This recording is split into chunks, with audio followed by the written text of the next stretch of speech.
tour for most of the last 20 years. I spend a lot of time in airports. I've just been bringing my camera with me everywhere I went. And I guess it was about 3 years ago, I had a flight delayed. I was flying to Toronto, and my flight was delayed at LaGuardia. And so I was wandering around, like sort of like the back alleys of LaGuardia Airport, and I was walking down this abandoned hallway, and they had a sign in the hallway that read, "Unattended luggage will be destroyed." But it was a little sign, and it would only print one word at a time. So it said, "Unattended, stop. Luggage, stop. Will be, stop. Destroyed." And destroyed looked so cool on its own. So I just stood there and waited for about 5 minutes and took pictures every time it just said destroyed. And it seemed like an interesting title for the album. And I guess thematically it fits. It might even be hard to describe. It's just that quality of, you're in an airport, you're in a hotel, everything around you is vaguely familiar, but disconcerting almost in its familiarity. And it all looks normal, except your circadian rhythms are all screwed up, you haven't eaten well, you haven't slept, it's unnecessarily bright, and it's that just feeling destroyed.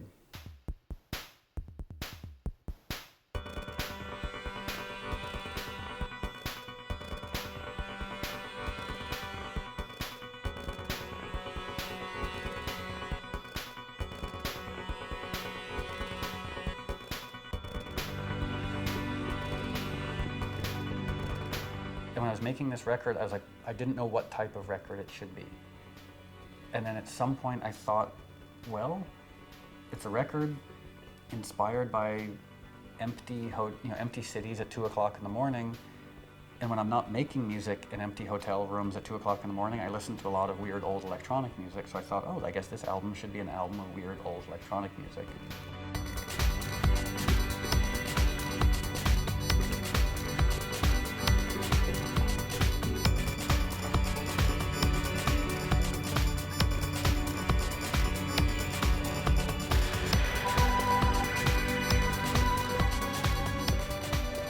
The trajectory of a lot of the songs is sort of like the trajectory of hotel insomnia.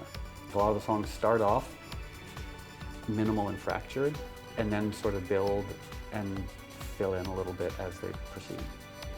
It's sort of like hotel insomnia. All you want to do is go to sleep. You make peace with the fact that you can't sleep, you get up, and suddenly you realize there's a lot of interesting stuff to do. I do think, to a large extent, that ethos is a part of this record. One of the things I do when I have insomnia is buy old drum machines online. And another thing I do is work on music.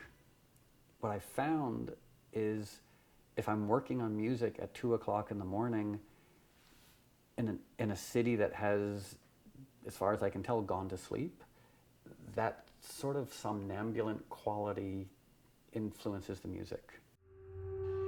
I'll never seen what you wanted, love. I was the hell that you needed. Oh, I was the one when you needed love. I'll never seen what you wanted, love. I was the hell that you needed. Oh, I was the one when you needed love. I was the one when you needed love. I'll never seen what you wanted, love. Everybody else in the music world figured out a while ago that you can record on laptops. And to me, I've come to this fairly recently. I thought the only place I could make music is in my studio here. So on the last tour, I had Pro Tools and a little keyboard and a little microphone, and I would just record ideas here and there and work on them in a fairly rudimentary way while on tour, and then bring them back here and flesh them out more. The broken places, it starts off with a vocoder loop. This broken down, sort of winsome, endearing electronic piece of music. I needed to come up with a title for it, because that's the tricky thing with instrumentals, is what do you call them? And there's an Ernest Hemingway quote, which I think I'm paraphrasing, but basically says, life breaks most of us, and some of us are stronger in the broken places.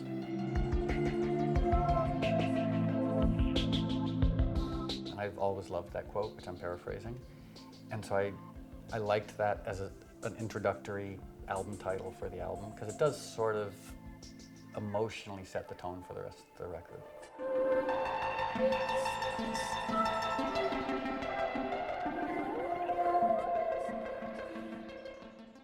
The song Be the One also started with a vocoder loop. Like the idea was just this, once everything kicks in, my hope is that no one really knows what they're listening to. Like you can't tell if it's a bass or a guitar or a synthesizer, it's just this gestalt, crazy wall of sound. I don't really like happy lyrics that much, and so the lyrics were never written down. It was just me sort of singing into a vocoder. So it was completely spontaneous, just about as what I generally write about, which is like, relationships falling apart. And so this song, Sevastopol, it's an instrumental. What I really like about this song is it's quite driving, like it's ostensibly a dance song, but the music is really mournful with quite a lot of dissonance in it. Like it's I don't know, like a sort of big, enveloping, cinematic, electronic, melodic component with quite cold, repetitive electronic drum loops underneath.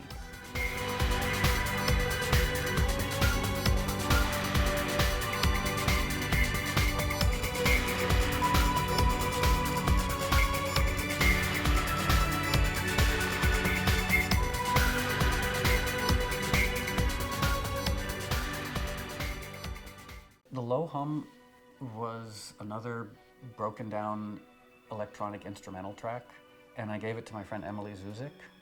And what's funny is I didn't even tell her what the album was about, this theme of music for empty cities at 2 o'clock in the morning. And she basically wrote these lyrics about being in a hotel room at 2 o'clock in the morning in an empty city. It's almost like someone singing to themselves. Instead of like projecting for all the world to hear, it's sort of like someone in a bathtub in a hotel next to the Stuttgart train station at 3 o'clock in the morning singing to yourself in the bathtub. So vocally, I think that's what I was trying to get her to do. Of the neighbor through the wall. I'm not allowed to pick favorite songs because I run the risk of offending the songs I don't pick. But at present, Rockets is my favorite song on the record because it's just got a winsome, resigned, melodic, emotional quality to it that I really love. And I also like the way that it appears in the record because it's sort of like the record's building, and all of a sudden it pulls back with this very broken, messed up piece of quiet, pretty electronic music.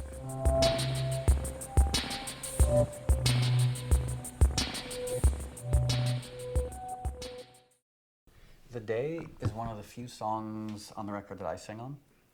And like in a perfect world, I would have this beautiful, amazing, emotional voice and I would sing on all my songs, but it's not a perfect world and I don't have a beautiful, amazing voice. So that's why I get other people to sing on my songs. But every now and then I'll write a song and I'll sing it and realize that for whatever reason, I like my voice on it. And this is one of those songs where I felt like my imperfect voice kind of fit the emotional quality of the song. When I was growing up, I was an obsessive Brian Eno fan and an obsessive David Bowie fan, and especially a fan of the records that Brian Eno and David Bowie made together. That now when I make music, it's just a part of my DNA. So a song like The Day, I understand that it's sort of, it sounds like it's very inspired by David Bowie and Brian Eno, and it is, but completely unintentional. Just because, I listened to Low and Heroes so many times growing up that I wouldn't, at this point in my life, I wouldn't know how to make music that wasn't inspired by Brian Eno and David Bowie. The ways, but you can count again. The Right Thing is another song about people whose lives have been destroyed by addiction. And when an addict reaches that point where they're done, when they've essentially given up, and that question then becomes, do you give up and let yourself die? Or do you give up and go on living? The song after starts with a vocoder, once again, about a relationship that stopped working a long time ago. And at least I think it's quite a propulsive song. Then about halfway through it just stops and gets very quiet for far too long, with the idea of creating a sort of extended period of tension so that when it does resolve, it hopefully, ostensibly, is even more satisfying.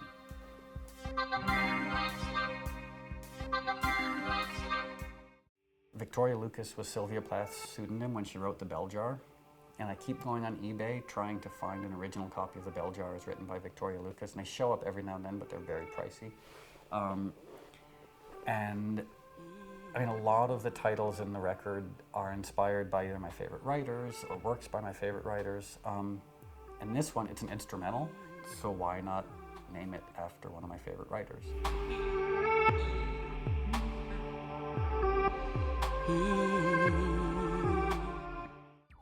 The song Blue Moon, it's basically it's a really simple new wave, new romantic song, is solely inspired by that period. And that's what I grew up with, and I still love it, and I shouldn't apologize for it so much.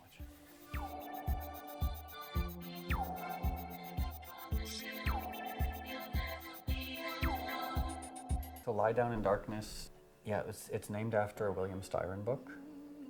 It's just a very, at least for me, a very like emotional, sort of mournful piece of symphonic electronic music.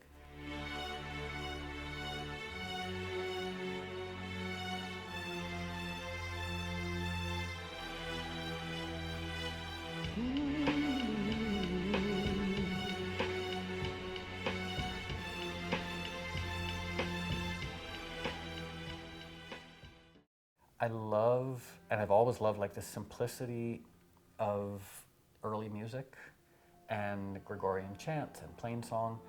Like there's just an austere simplicity that I find really comforting. And so I was listening to this Trio Medieval record, and I basically wrote a bunch of string arrangements around their a cappella recording, and then went to the woman who sang it and said, "Oh, is it possible for you to re-sing it to this arrangement that I've written?" And I think she was 8.5 months pregnant. So she has this little studio in her garage in Norway. So she recorded the vocals, handed the recording off to her husband, and then went and gave birth. So it's basically like, I just had this vision of this woman like 8.75 months pregnant, singing the vocals, hitting stop, handing the CD or whatever to her husband, and then being rushed to the hospital to give birth.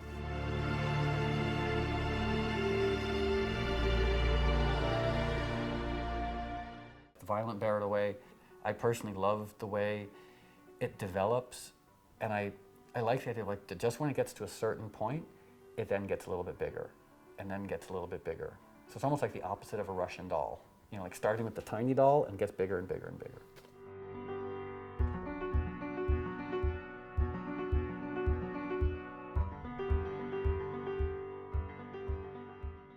Again, I'm not allowed to pick favorites, but it's probably my second favorite song on the record, because where it starts and where it ends up are so different. You know, like when I listen to the opening of it, it just sounds odd and melodic and winsome, and then by the middle, it's this maelstrom, and then it ends quiet and winsome again.